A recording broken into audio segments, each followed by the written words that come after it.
Jadi semua siswa-siswa saya mantan siswa dari pihak Polri yang sekarang sudah jadi Kapolres atau apa, Kapolda. Saya terus terang sudah tak Pak, saya sudah hijrah. Oh, sudah nggak dihadiri lagi. Kenapa? Nah, Bapak itu pura-pura nggak tahu, sudah tahu, tak gitu kan. Polisi kok nggak tahu, ibu ketawa ya. Nah, itulah kalau yang laki sudah hijrah, itu dianggap sudah cerai. Dan perempuan ini berhak dinikah oleh seseorang di jalan jamaah. Itu kan gendeng itu. Ini orang awam moro-moro jadi saksi, jadi penolong, itu gimana?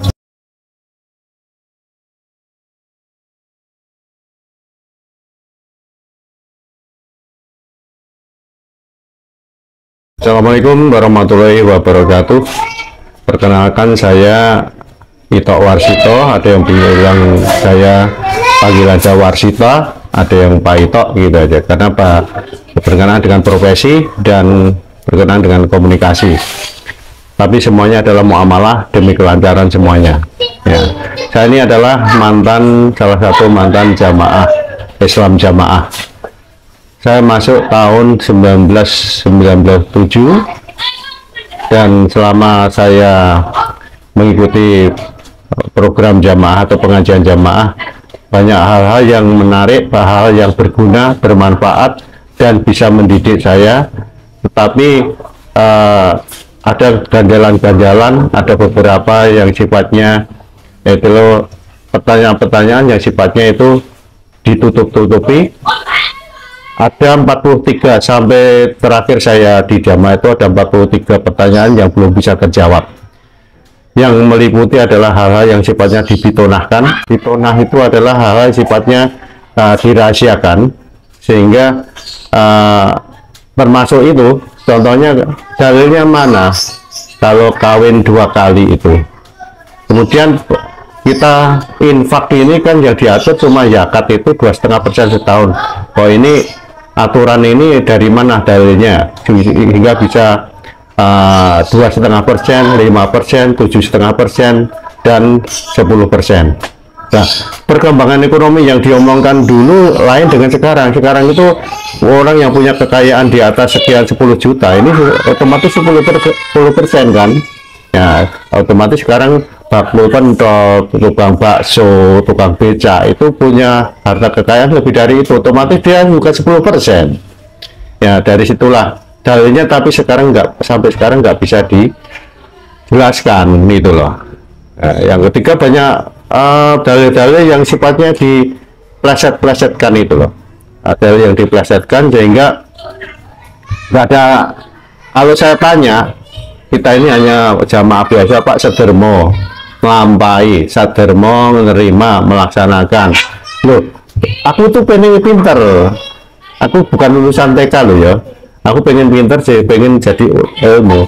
Nah, nggak bisa dijawab, bagaimana? Kayak gitu kan. Kemudian contoh yang kecil ya, di dalam ngaji kelompok, ada banyak pertanyaan yang harus saya tanyakan, ternyata disekaki atau dihentikan oleh orang-orang senior, mubalik senior. Pak, di sini nggak ada tanya jawab. Terus aku pinterku kapan? Nah, aku kalau mau privat, waktunya kapan? Privatnya disarankan untuk ketemu ini. Ternyata di sana orangnya kerja, malamnya ngaji kelompok, ngaji ini ngaji itu. Kapan bisa menyelesaikan masalah? Di musyawarah pun nggak ada yang orang menentang. Saya berusaha untuk bertanya semaksimal mungkin, ternyata jawabannya contohnya gini.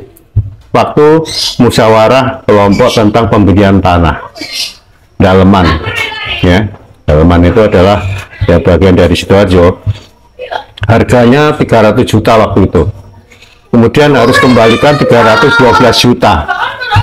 12 juta ini apa hukumnya? Jual beli, pusat yang beli kepada penjual yang di sini, atau uang itu dipinjam oleh kelompok sini kemudian untuk beli sini, kemudian mengembalikan dengan lebih 12 juta dari 300 itu. Kalau jual beli, hukumnya jual beli oke lah, itu halal. Tetapi kalau itu hanya sebatas perantara memindahkan uang ke pembeli di sini, saya rasa saya katakan itu saya tolak, bahwa saya tidak mau ikut campur Pak, itu riba Pak, kayak gitu kan. Sampai pengurus-pengurus saya tunggu sampai sekarang nggak ada yang menjelaskan tentu.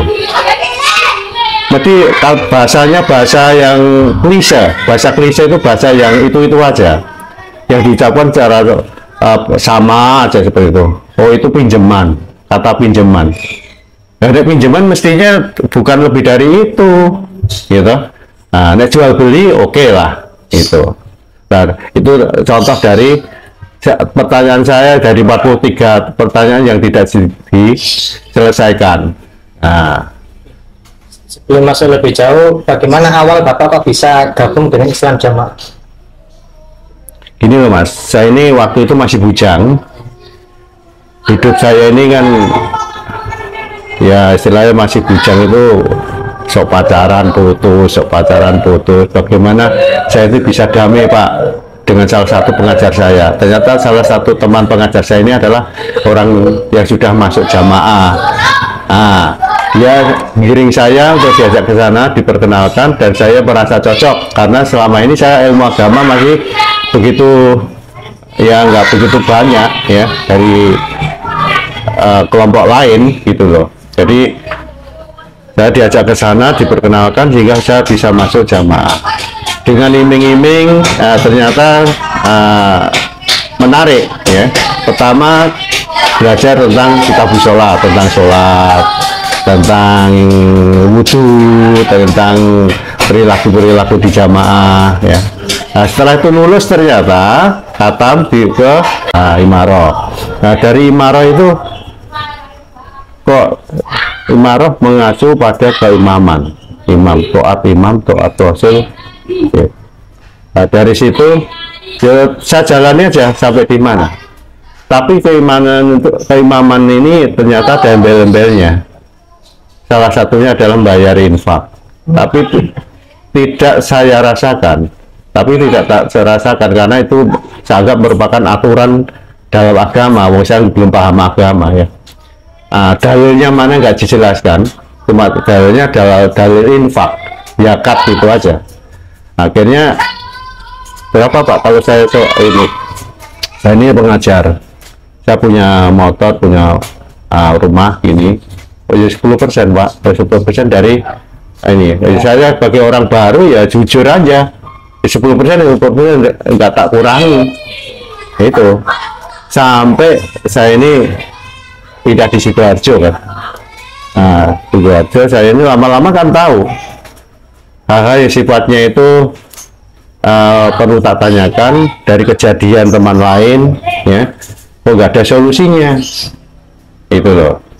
Ya contohnya ternyata mengenai jodoh itu ya. Jodoh itu yang kelihatan ekonomi ini mapan itu ditawari gitu. Kemudian yang anak bujang itu juga berhak milih, ternyata milih yang ganteng. Pertama di rupa itu nomor 1, yang kedua adalah pekerjaan itu. Ada yang tendensius, pengurus iki anakku tak kawinkan ambek anak imam daerah, otomatis suatu saat aku bisa jadi seorang imam daerah. Otomatis ya lah, umurnya lebih nom. Ini tendensius. Dari segi bisnis juga gitu. Mas, bisnis karo wong sing padha jamaah Pak rekah. Tapi perlik-perlik di dalam hubungan muamalah antar jamaah itu kadang-kadang juga ada kendala-kendala yang besar. Ada malah terdengar terbesit bahwa kalau mau luar jamaah itu kalau kita utang itu kalau nggak disaur katanya halal. Itu dalilnya di mana? Saya sampai sekarang saya belum dia ini juga dijawab gitu. Nah, mulai dari tahun 1997 sampai 5 Mei 2020 berarti 23 tahun. Kalau di tentara saya ini pangkatnya sudah letkol atau kolonel. Cukup tahu seluk-beluknya di dalam. kalau saya sekarang dikatakan orang murtad, kalau oh Pak Ito itu bukan orang jamaah lagi, taunya apa? Itu berarti wong munafik, wong jamaah yang munafik. Tahu pura-pura nggak tahu. Kita omongkan sekalian ya, biar yang nonton mau jamaah biar nanti biar sadar. Walaupun saya ini sekarang bukan orang jamaah, tapi toh memori saya di SMP, saya harus duduk dengan siapa, sepedanya apa, satu kelas namanya masih apa, apalagi SMA, saya masih hafal semua. Apalagi cuma mengingat sejak tahun 1997, si A, si B, perilakunya itu, pengurusnya juga tahu. Jadi nah ekonomi ini apa ditawari rapi meneh. Itu adalah itu. Ya kadang ya apalagi sekarang ada hijrah ini ya. Kok ngeri sekali kabar-kabar itu, mudah-mudahan ini juga nggak benar ya. Jadi kalau yang laki sudah hijrah itu dianggap sudah cerai, dan perempuan ini berhak dinikah oleh seseorang di jalan jamaah. Itu kan gendeng itu. Hukum apa? Hukum Islam aja juga ada aturan gitu. Aturan non Islam aja juga nggak ada seperti itu. Kok itu dihalalkan? Itu loh.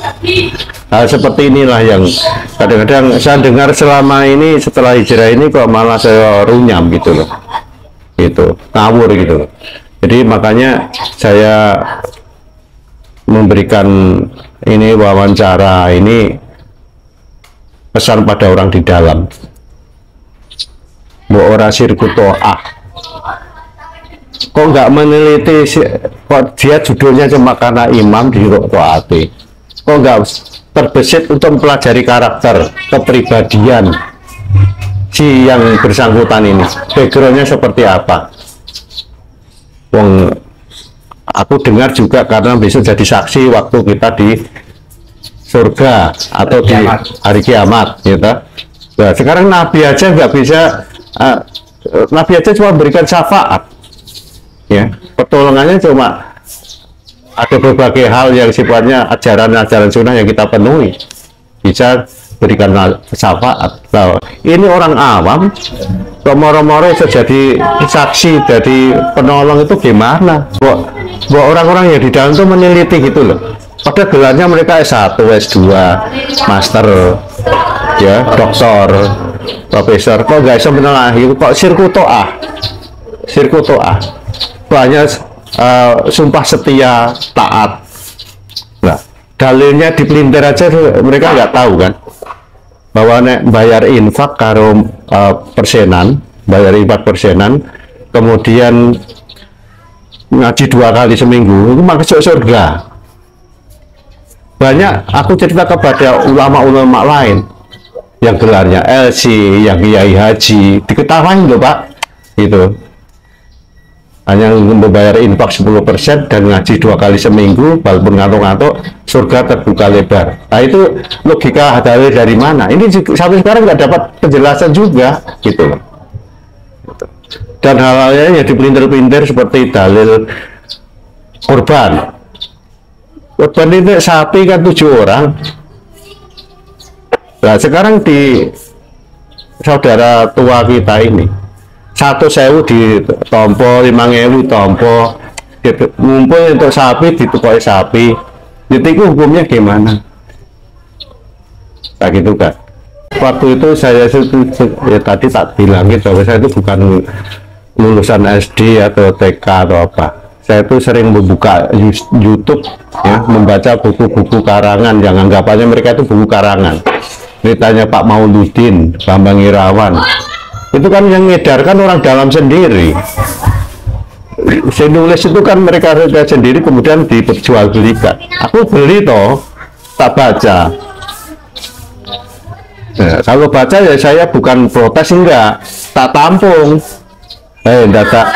Data beberapa tahun kemudian ada 3 syekh yang itu murtadkan di maklumat dan sebagainya. Itu memperkuat obsesi saya atau istilahnya imajinasi saya untuk tidak, keraguan saya ini tambah gitu loh. Itu yang kedua, yang berikutnya adalah keraguan itu muncul di dalam lingkungan jamaah ini. Katanya kompak, katanya NKRI harga mati, tapi kok nikah 2 kali, kemudian KUA kok berdua, alasannya apa? Apa cuma milik buku nikahnya karena hidup di Indonesia? Wong naik haji aja juga di paspornya Pak, kita perlu pemerintah, visanya juga pemerintah, naik pesawat orang ya bisnis yang ketiga, hotel di sana diatur oleh hari. Ini aku timbul keraguan. Kemudian sholat, kalau dimakmumi orang luar, katanya nggak sah. Ya sekarang di Mekah bagaimana? Apa imam besarnya Mekah sana itu perlu diketahui orang-orang jamaah di dalam ya.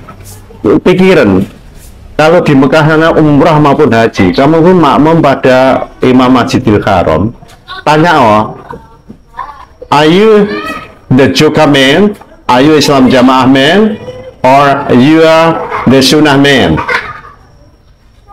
Nanti jawabannya mereka. Kalau dia bingung, saya yakin dia bingung. Mau Islam Jamaah barangnya apa? Ya itu. Nah itu tidak, istilah tidak sah. Berarti kamu nanti hajimu berapa kali sampai menemukan imamnya Masjidil Haram yang seorang jamaah. Nah itu yang janggal yang kedua. Yang ketiga, yang berikutnya adalah ritualnya itu loh. Ritualnya termasuk badam itu katanya juga nggak sesuai dengan sunnah. Ya, saya ngomong katanya karena memang saya nggak pernah naik haji, jadi belum pernah naik haji. Jadi kata dam itu yang tahu yang pernah naik haji itu. Tak bandingkan orang yang jamaah dari keluar dari jamaah itu udah beda. Dalilnya ternyata begitu. Haji Masyian itu harus ini harus naik bis atau jalan kaki. Ternyata tidak ada dalil yang kuat memperkuat tentang itu. Nah, kok di situ sholatnya aja loh, gerakan sholat saja harus tangannya dulu. Kemudian kalau bangkit dengkulnya sih. Padahal dalilnya itu istilahnya macam-macam, banyak sekali yang ngatur. Lah kok diharuskan seperti itu? Alasannya keseragaman biar diidentifikasi itu orang jamaah. Itu betulnya nggak masuk akal. Kalau sudah hubungannya dengan dengan Allah, itu urusannya Allah. Perilaku termasuk sholat itu tadi, ucapan-ucapan itu tadi. Setelah banyaknya keraguan itu, apa yang langkah berikutnya yang Bapak lakukan? Dan boleh diceritakan kisah bertemu dengan Pak Nurfaisi hingga didatangi oleh pengurus. Nah, karena saya ini diem-diem itu merayap seperti itu Cak. Saya pengen tahu info ya. Sampai di mana sih Syekh kok didepak, dikeluarkan, di maklumat, dikatakan murtad. Kata murtad aja saya sudah ragu. Apalagi depak kembali maklumat. Ketika saya ini sekolah ke sana itu kan biayanya tidak besar, walaupun tiga saya ini dibiayai, katanya dibiayai oleh jamaah, tetapi kan maunya demi jamaah. Lah istilah kulaan barang kono didol gini kudune kan sedikit terima kok barang ini ape ora elek, bukan KW malah orisinil, kok ditolak opo gitu. Nah, itu orang-orang yang di dalam mohon berpikir. Mudah-mudahan orang-orang non yang masih jamaah masih mendengar omongan ini. Saya ini bukan mubalek. Saya ini adalah hanya pemeluk jamaah, cuma menyelami kehidupan di dalam jamaah yang non dalil. Saya ini tahu persis sehingga aku bisa ngomong. Saya bisa berdebat dengan saudara-saudara itu walaupun tanpa dalil. Karena mereka kalau terpojok, pertama handphoneku diblokir. Aku nggak mau komunikasi dengan Pak Ito lagi karena dia suka memojokkan saya. Kalau Anda tidak terpojok, nggak merasa terpojok kan berarti tidak nggak merasa terpojok. Saya nggak mau memojokkan kok, menengahkan, malahan menengahkan biar sinar itu memancar ke Anda semua keluar dalam. Ternyata Anda menghindar, memojok sendiri, berarti kemojok. Jangan bilang ini namanya retorika ya. Retorika itu mengelabui diri sendiri demi kebaikan keimaman. Nah itu gini Mas, karena saya ini sering melihat YouTube. Pertama lagi kok Teguh bareng orang ini nondi ya gitu, kok judulnya ini do hijrah. Sinten Mas Teguh? Teguh itu adalah masih saudara saya, jadi ketua Mubalek Surabaya Selatan. Tak japri akhirnya, Mas sampai kan nenggone kelompok hijrah ini maksudnya.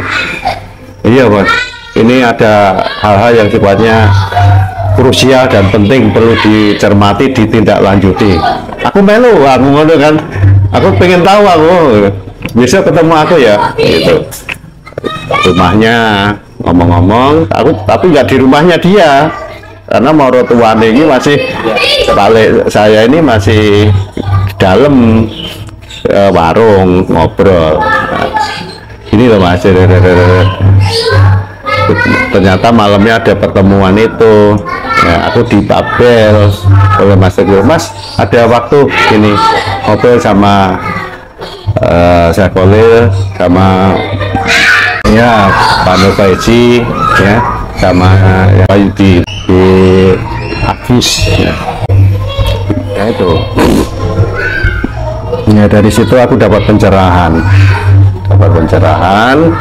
bahwa apa yang digembar-gemborkan antara di jamaah selama ini dengan para ustadz yang dikeluarkan itu alasannya adalah ya, apalagi seperti Komjen Nur Faizi ini kan dia seorang mantan kabar eskrim, jadi selektivitas dalam pemikiran maupun selektivitas di dalam penangkapan suatu situasi kondisi itu tajam. Makanya mereka seharusnya waktu masih bintang 3 itu berhak memanggil, karena terjadi kasus ini adalah setelah dia pensiun, yang nggak berhak untuk memanggil, hanya bisa mendatangi akhirnya ada keputusan yang seperti itu gitu loh. Akhirnya keputusan saya adalah ya itu disadari untuk mengundurkan diri itu. Ya, pokoknya kamu biar tidak dikeluarkan ya keluar sendiri aja gitu. Inspirasi dari beliaunya gitu. Ya apa yang dikatakan, ada langkah pertama saya harus keluar. Jadi nah saya ini tercium hubungan saya dengan teman-teman ini tercium oleh jamaah lain. Ya, akhirnya didatangi oleh imam kelompok pengurus, yaitu dengan ultimatum kalau Pak Warsita atau Pak Ito tidak komit lagi dengan jamaah, nggak boleh ke sana, langkahkan kaki, nggak boleh wudhu dalam jamaah, nggak boleh sholat di sana, nggak boleh salaman ngomong dengan orang sana. Siap, saya siap. Nah, saya akhirnya mulai besok kalau saya masih melangkah kaki di daleman atau larangan, berarti aku orang LDI atau Islam Jamaah. Tapi kalau besok sudah nggak kelihatan sana, bisa dikatakan keluar dari jamaah. Jangan bilang murtad loh ya, saya nggak suka, karena orang bahasa saya murtad itu adalah orang yang keluar dari keimanan agama Islam. Karena kamu bencinya pada orang yang keluar itu tadi, harusnya Anda menganggap pengkhianat, bukan murtad gitu loh. Nah, pengkhianat oke lah ya, pengkhianat oke, tapi nek murtad jangan. Saking bodohnya dia, bahasanya itu nyari istilah apa itu loh. Nah iya, makanya aku nggak mau dia kata murtad. Jadi dari situ teman semua, ini saya dengan dia adalah masalah kepahaman. Anda tahu Islam Jamaah itu takfir, mengkafirkan orang lain. Saya ini ada mantan jamaah yang sudah keluar, saya dianggap murtad, dianggap kafir. Kemudian saya jumpa yang di sini, saya dianggap pengkhianat, nggak boleh. Kasar sekali dia. Makanya sampean hati-hati, kelihatannya sampean kenal bujang buyu, tapi di dalam belakang dia sampean itu kafir, dikafirkan dia. Saya 23 tahun di jamaah Islam Jamaah ini itu tahu persis perilakunya mereka. Nasihatnya orang yang kelompok 72 ini adalah kafir. Yang benar itu kita ini, bagi jamaah itu yang dianggap orang iman. Merasa benar, kata diri, benar diri, itu sih nggak boleh. Itu ya Pak ya, ya makanya orang bubar. Sekarang bubar aja. Saya ini adalah urusan kepahaman. Saya ini orang Islam Mas. Saya masih syahadat, sholat, zakat, puasa. Nanti kalau mau ya haji. Jadi saya ini masih taat pada Rasulullah, pada Allah. Hablum minallah, hablum minanas. Nah, gitu kan. Jadi kalau sampai mau menyalahkan ini loh, ajarannya ini loh, berontakan wong sak kampung, tak gitu kan. Tak kasih tahu ya, itu rahasianya. Dia itu mengkafirkan wong sak kampung sini.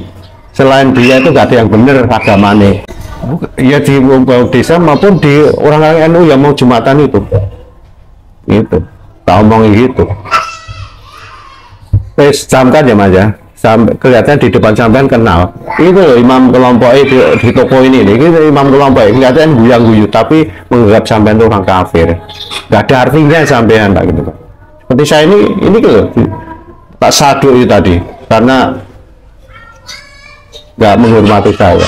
Saya ini orang tua, tapi dengan bahan coklat dia asap mana yang tunjukkan?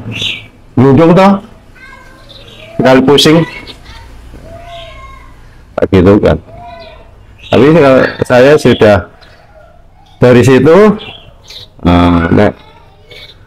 ada makanya di hulu ini ada yang budi luhur sampai bisa menjabat ketua RW gitu.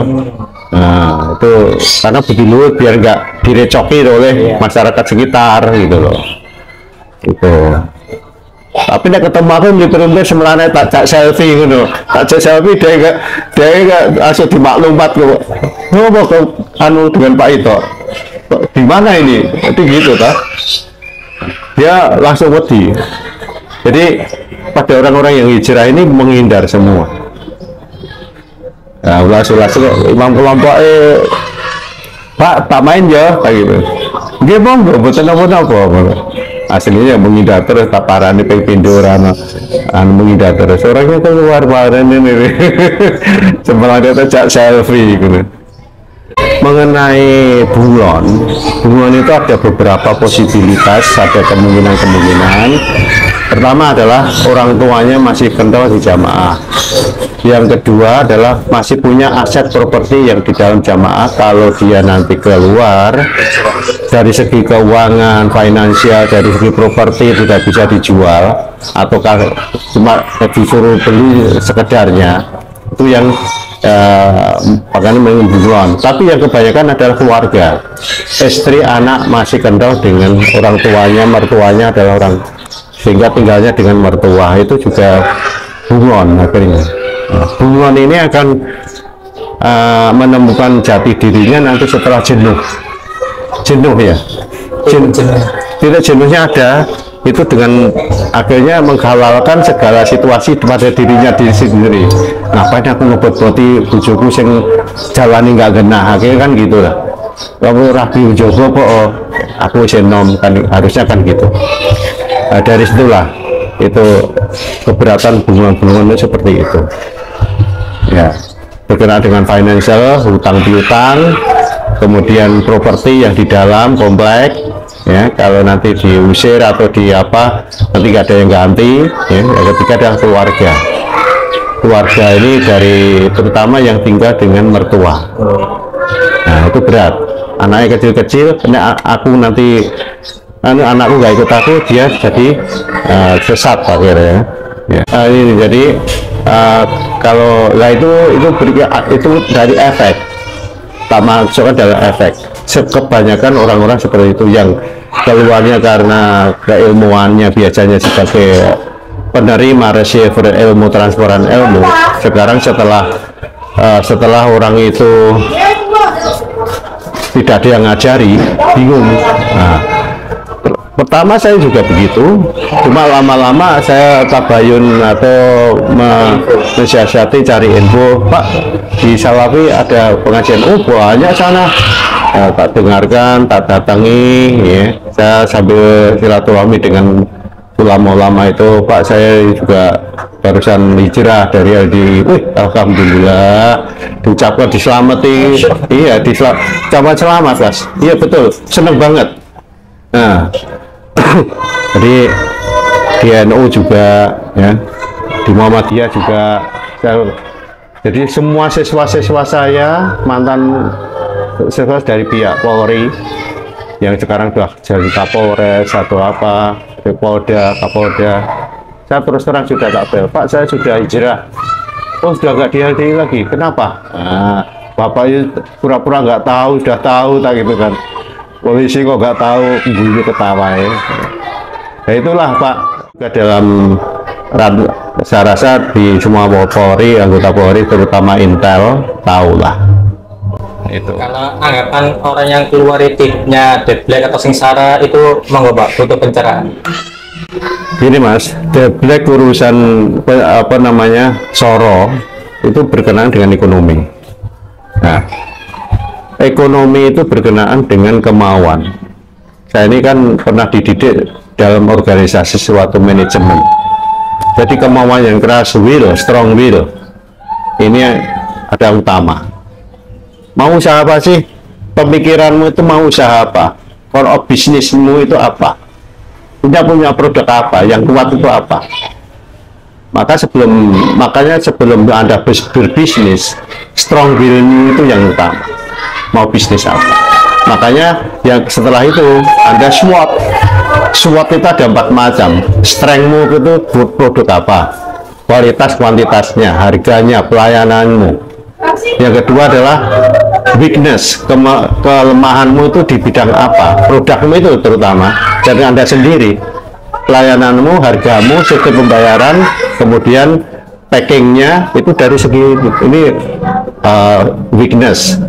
Kalau itu udah bagus ya berarti bukan weakness, strengthness. Dan O-nya itu opportunity, kesempatan Anda itu seluas-luasnya. Indonesia itu luas, jadi opportunity itu adalah kesempatan. Nah, Anda mau segmen mana? Bawah, menengah, atas, atau semua segmen? Nah, itu memang ada bedanya, ada strategi namanya manajemen. Manajemen marketing, manajemen bisnis, office, sama manajemen keuangan. 3 poin itu. Maka kalau orang menemui itu, tidak ada kata black, nggak ada sorot, black. Mengibar bendera itu 3 tahun cukup. Yang penting sampai agresif, ofensif dalam memasarkan produk. Saya ini saya juga pelaku bisnis, juga seorang pengajar, dosen, juga seorang mantan manajer perusahaan. Ya. Jadi tahu persis sebelumnya. Kenapa orang geblek? Karena malas. Logika apapun malas. Padahal banyak opportunity, banyak kesempatan. Gitu.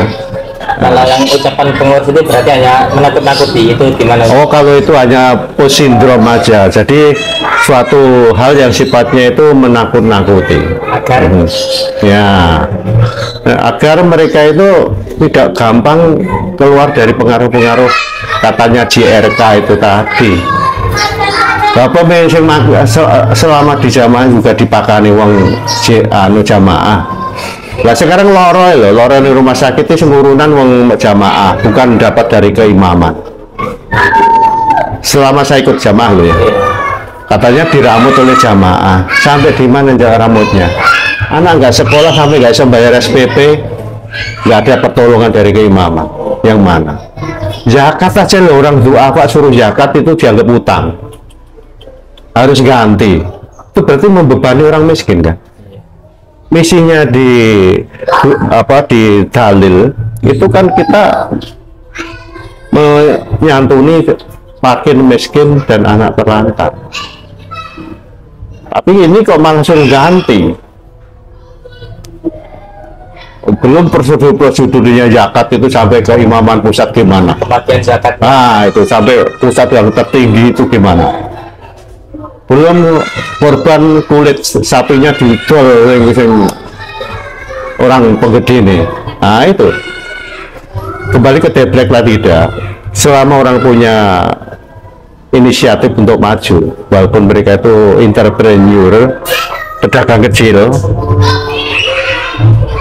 mulailah. Pertama jaga kualitas. kemauan keras, kualitasnya oke, packingnya, kemasannya bagus, harga tidak terlalu mahal, itu nanti akan laku. Itu akan mengibar bendera Anda. Maka semboyannya orang-orang yang di dalam ini hanya seperti itu kata untuk menakuti model lama. Sekarang seiring dengan perkembangan hijrah ini, itu sudah gak tercuat lagi. Ya, ini sudah dianggap usang. Mungkin ada slogan lain mereka. Mungkin mau apa ya? Oh iya, setelah Daybreak itu ada doa laknat, doa laknat, ya, doa laknat sekarang sudah nggak mempan kan. Gusti Allah anu saja iku, mungkin suruh menciptakan doa yang lain, ya. Kan nasihat untuk pengurus dalam jamaah dan orang jamaah secara umum. Ya itu Mas, jadi sebagai umat Islam ya, saudara Islam, tanggap mereka itu saudara, bukan musuh saya, bukan musuh orang lain. Bagaimanapun hanya masalah kepahaman, tapi kepahaman yang bagaimana? Kepahaman yang sesuai dengan rel atau kepahaman yang relnya buntu.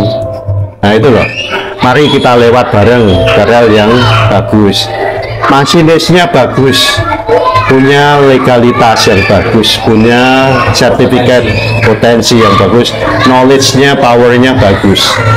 Jangan milih masinis atau sopir yang istilahnya tidak pengalaman tapi dulu jadi bekas kernet sudah di ya.